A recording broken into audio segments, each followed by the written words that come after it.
Hello guys, get ready because in this video I'm going to show you how to fix display black and white in Narzo 80x.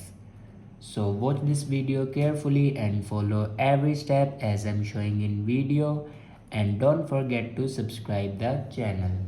So let's start the video. First of all, open settings.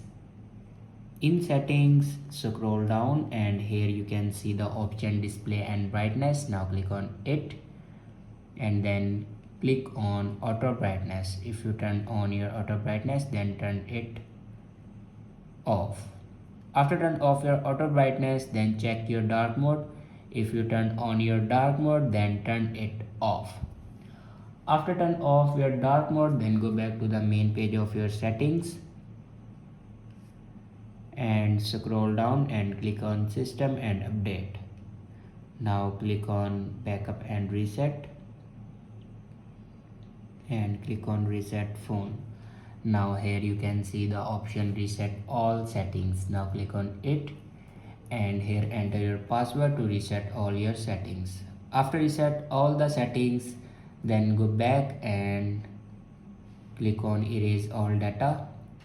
Now enter your password to erase all your data. Erase all the data basically means factory data reset. It will remove all the data in your device like photos, videos, documents, everything will be removed in your device. After doing these steps, your problem will be fixed. I hope this video is helpful for you. Thanks for watching.